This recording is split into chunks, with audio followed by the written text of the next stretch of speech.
आज उत्तम ब्रह्मचर्य धर्म का दिन है और उत्तम ब्रह्मचर्य जैसा परम पावन दिवस जिसको हम 10 सीढ़ी चढ़ करके प्राप्त करके आए हैं तो सामान्य विषय तो नहीं है। ब्रह्मचर्य का मतलब है ब्रह्मणी चर्या, चर्यते इति ब्रह्मचर्य, अपने आत्मा में चरण करना, अपने आत्मा में मस्त हो जाना, उसका नाम ब्रह्मचर्य है सामान्य शब्दों के अर्थ में। और ये सामान्य नहीं है, यही विशेष है जिसे हम सामान्य समझ करके निकाल देते हैं कि आत्मा में लीन होने का नाम ब्रह्मचर्य है। वो सबसे बड़ा काम है। वो काम हो गया तो आधे काम वैसे समाप्त हो गए।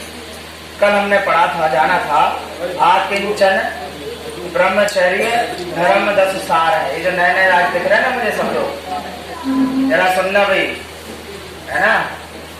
नाम तो मैं सबका नहीं जानता है, नैनी नाम और ब्रह्मचर्य, ये दोनों 10 धर्मों के सार है।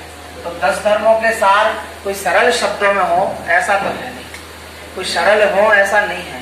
8 सीढ़ियां पार करने के बाद 9वें और 10वें नंबर तक पहुंचते हैं। और ऐसा नहीं, मुक्ति महल में पग धरने वाले आकिंचन ब्रह्मचर्य धर्म है। तो मोक्ष मार्ग की साक्षात संकल्पना को साकार करने वाले ये 2 धर्म, उत्तम आकिंचन और उत्तम ब्रह्मचर्य धर्म है, जिसकी सहज आराधना का अवसर हम लोगों को आज मिला। आज बड़ा मन प्रसन्न रहा। सब लोग धोती दुपट्टे में बढ़िया यहाँ अभिषेक कर रहे थे। ये छोटे छोटे बालक बालिकाएं, इनको देख करके तो वैसे ही मन प्रसन्न हो जाता है। देखो, ब्रह्मचर्य धर्म के दिन 5 इंद्रियां है ना, कौन कौन सी, कौन बताएगा? पाठशाला वाले बच्चे 5 इंद्रियों के नाम बोलो। हाँ, नाम बोलो जल्दी, 5 इंद्रिय के नाम। स्पर्शन, हाँ, आगे यथार्थ बोलो। स्पर्शन, रसना, घ्राण, चक्षु, कर्म, ये 5 इंद्रियां हैं। और ब्रह्मचर्य के दिन हम विशेष रूप से एक स्पर्शन इंद्रिय और उसमें भी एक विशेष क्रिया के नहीं करने के नाम को ब्रह्मचर्य कह देते हैं और अपने आगे ब्रह्मचारी लगा भी देते हैं। पंडित जी साहब, हाँ, ऐसा नहीं है कि विवाह नहीं किया या विवाह आदि की क्रिया नहीं हुई या अन्य कोई काम नहीं हुए, उससे हमने ब्रह्मचर्य की संकल्पना स्थापित कर दी। अभी स्वाध्याय में मैं ये सब विषय सुनने को मिलेगा ब्रह्मचर्य के आधार पर ध्यान रखना, ये केवल एक इंद्रिय की एक क्रिया मात्र के नहीं करने का नाम नहीं है, क्योंकि उसी इंद्रिय के अन्य विषय भी हैं। हल्का, भारी, रूखा, चिकना, ठंडा, गरम, कड़ा, नरम। कौन सी इंद्रिय की बात कर रहे हैं हम? पहले नंबर की स्पर्शन, यानी ये जो हमारा शरीर है ना, त्वचा, ये स्पर्शन जिसमें हम छूकर, देखकर, जानकर हल्का, भारी, रूखा, चिकना, कड़ा, नरम, ठंडा, गरम ये एहसास करते हैं, वो है पहली इंद्रिय, स्पर्शन इंद्रिय। फिर स्पर्शन इंद्रिय के विषय भी बहुत हैं। उन विषयों का त्याग हो, अगर पहली इंद्रिय के त्याग का नाम करें ना तो पूरे विषयों का त्याग हो जाए। दूसरी इंद्रिय, ऐसा नहीं है कि पहली का हो गया और दूसरी का रह जाए।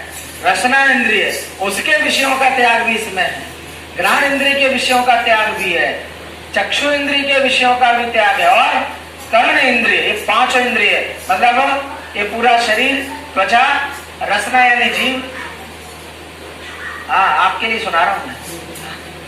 रसना यानी जीव, घ्राण यानी ये नाक, चक्षु यानी ये आंख और कर्ण यानी ये कान। ये 5 इंद्रियों के विषयों से बचने का नाम, उनसे दूर हो करके अब उपयोग 5 इंद्रियों और उनके विषयों में नहीं लगेगा तो कहाँ लगेगा?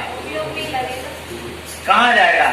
और वो जहां जा रहा है, वो आत्मा की ओर जा रहा है, उसका नाम है ब्रह्मचर्य।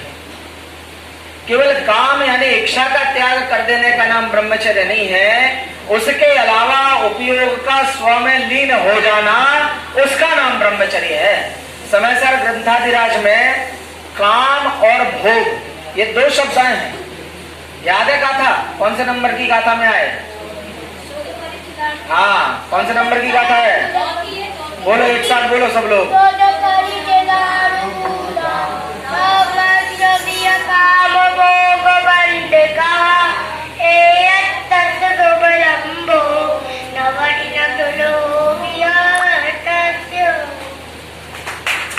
अभी ये दोनों बालक बालिका आप लोग जानते हैं पाठशाला के हैं, आपकी पाठशाला के हैं।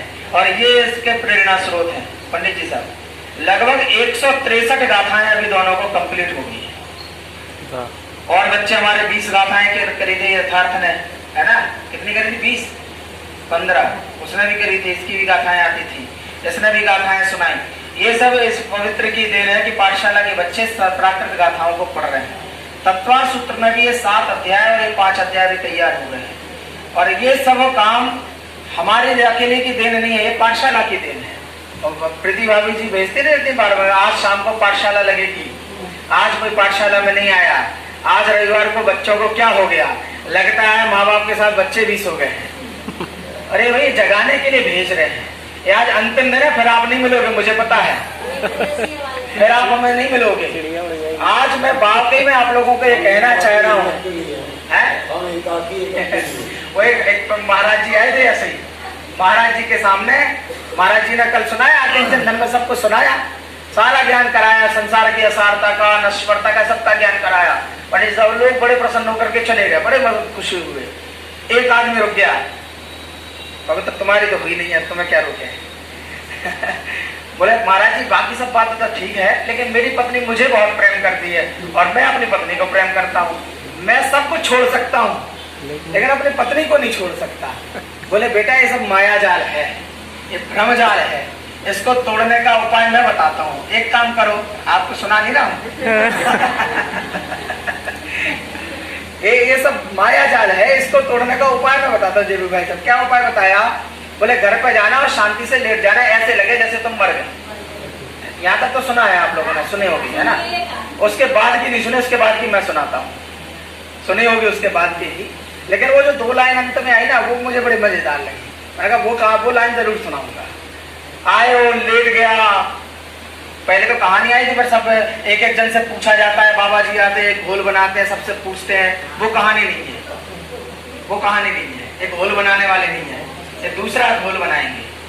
आया और उनने कहा आज मेरे हृदय में बहुत तकलीफ हो रही है, लग रहा है जैसे आज मेरे प्राण पखेरु उड़ जाएंगे। क्या उड़ जाएंगे? बोले कैसी बातें करते हो, शुभ शुभ बोलो। कहाँ अशुभ बातें लेके बैठ गए? बोले इसमें क्या शुभ बोलना, जब जिसका जहां मृत्यु होना निश्चित है उसकी होगी ना, कौन रोक सकता है? आज मेरा नंबर आ गया, मुझे ऐसा लग रहा है कि मेरा नंबर आज आ गया है और मैं यहां से जाने वाला हूं। पत्नी बोली तुम्हें लगता है तुम थक गए हो, परेशान हो रहे हो, व्यायाम करके थक गए, बैठो आराम करो, मैं तुम्हारे लिए कुछ बढ़िया सा भोजन तैयार करके लाती हूँ। तो अंदर रसोई में गई, खीर लड्डू वगैरह तैयार करने लगे। वो आराम से पड़ा पड़ा देखने लगा, किसको? हाँ। अब जैसे उसका काम खत्म हो, रसोई से बाहर है, वो उसने फिर सांस रोक ली और आराम से पड़ गया। अब वो पत्नी हिलाए, अब वो उठे ही नहीं, सब चीजें चेक कर ली, नाक देख ली, हाथ की नब्ज देख ली, आंखें फाड़ के देख ली, कुछ में भी नजर नहीं आया। सबसे अंदाजा लग गया कि ये तो है।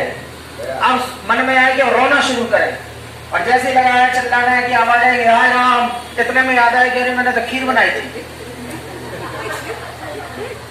अब अगर मैं रोना शुरू कर दूंगी तो लोग अड़ोस पड़ोस क्या जाएंगे, और आ जाएंगे तो ये खीर खाएगा कौन? खीर बेकार चली जाएगी। तो एक काम करते हैं, पहले खीर खा के आते हैं, फिर बाद में देख लेंगे। गई और खीर खाने लगी, वो बेचारा लेटा लेटा देखने लगे, हाँ खीर छन रही है। और खीर खाने के बाद आए और आकर के शुरू हो गई, खाए पिया चले गए स्वर्ग, मुझसे कुछ तो अखो। पिया चले गए स्वर्ग, पिया कहाँ चले गए? पिया तो स्वर्ग में चले गए। मुझसे कुछ तो अखो मतलब कुछ तो कहो, मिलाते हैं ना, क्या मुझसे कुछ तो बोल दो, एक शब्द ही बोल दो, ऐसे कैसे चले जाओगे? वो पिया चले गए स्वर्ग, मुझसे कुछ तो अखो। वो उठ के बैठ करके बोलता है खीर सपट्टा खा गई, अब जो लड्डू चखो। खीर तो तुमने सरपट खा ली, अब ये लड्डू और खा लो। वो मिन्नतें करने लग गए, प्रेम की दुहाई देने लगी। नहीं समझ में आया? बोले समझ में आ गया, महाराज जी ने सही कहा था, ये सब माया जाल है। आज अनंत चतुर्दशी है, ये माया जाल नहीं है, ये भ्रम जाल नहीं है, ये भ्रम को तोड़ने का अवसर है। ये अंतिम पायदान पर हम खड़े हो गए हैं। पहले दिन से शुरू किया था, कौन से दिन से? क्षमा धर्म क्षमा। फिर कहाँ पे पहुँचे? ब्रह्मचर्य मार्गों में किसका अभाव किया? कौन सी कषाय का? मान का याद है कि भूल गई? है मान का। मान तो ये लोग कह रहे हैं, यही तो कह रहे हैं जनेंद्र भगवान की बात मान। उसका अभाव कर क्या है? तीसरे नंबर पे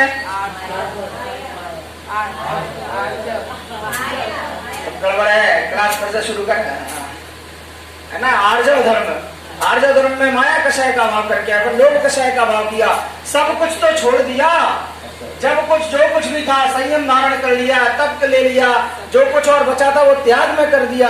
अब मेरे पास जब कुछ नहीं बचा तो हे जनेंद्र देव, जो मेरा था वो मेरे पास रह गया। मेरे पास से बाहर का सब चला गया। मेरे पास जो था, मेरा जो था, जो कभी मेरे से दूर जाने वाला नहीं था जेपी भाई साहब, वो अब मेरे पास है। तो अब मेरा उपयोग किस पर जाना चाहिए? और वो जिस पर जाए उसी धर्म का नाम है उत्तम ब्रह्मचर्य धर्म। और ये अवसर हमें मिला है तो मणिमयी कलशा रखने के लिए आज के दिन को तो व्यर्थ हम करें नहीं करें।